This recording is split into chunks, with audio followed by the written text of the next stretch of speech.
माय बाई इथं बसली का व तू सून कुठं गेली व? रत्ना ये ना, ये बस इथं. एकटीच बसली म्हणून विचारलं होतं तुझी सून कुठं गेली म्हणून. अहो माई सून जॉबवर गेली ना, ड्युटी लागली ना तिले, तर गेली ते. हा मालूबाई, तिच्या पुढं पुढं नका करू. या नोकरीवाल्या सुना मोठ्या चालाक असतात बरं, नाहीतर तू या डोक्यावर बसन ते. बरं बस बाई मालूबाई, मला घरी काम आहेत, आली होती सहज मी. बस का?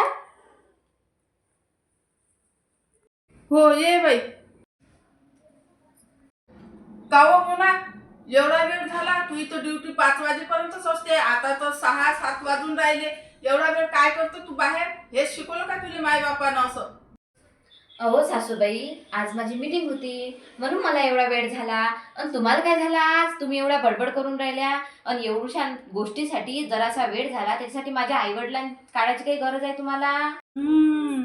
कसे भांडणं लावले, मोठ्या साजऱ्या राहत होत्या दोघी सास सुना.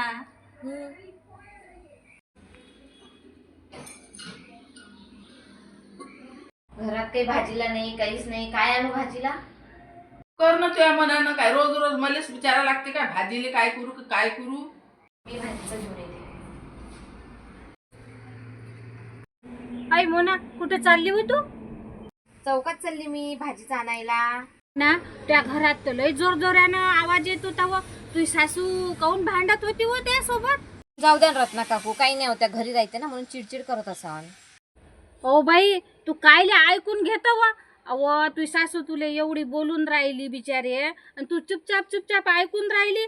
तू एवढ्या नोकरीवर जातो, पैसे कमवून आणतो, आणि ते घर बसल्या बसल्यास तुले एवढे बोलते, तरी तू ऐकून घेत? काही ऐकत नको जात जो बिचारे. चांगली भांडत जाणं बिचारे तिच्यासोबत. तू अशी गपचूप राहशील तर तुझी सासू तुझ्या डोक्यावर बसन ना.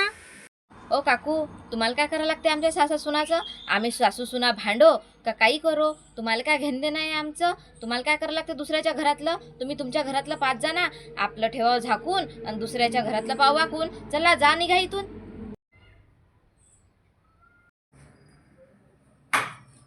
हो मोना, इकडे ये बेटा, ये इथं बस बरं. ये. काय झालं आता सासूबाई लगेच बदल दिसून राहिले याच्यात? काय म्हणता बाई? कावत हे रत्नाबाई तुझे एवढं सांगत होती मायाबद्दल, तर तुला चांगलं सुनावलं, तिले चांगलं केलं बिचारे. ती मायाजवळ आली होती, मला तुझ्याबद्दल भडकत होती. बरं झालं तुला तिचं ऐकलं नाही. बाई, लोकांचे कामच आहे असे दुसऱ्याच्या घरात भांडणं लावायचे. तो म्हणा, तू बरं झालं तिचं ऐकलं नाही. असं कोणाचं ऐकायचं नाही बाई, मी कोणाचं ऐकणार नाही. असं ऐकल्यानं आपल्या घराचा सत्यानाश होते. खरंच बाई, तू किती गुणाची सून आहे बाई.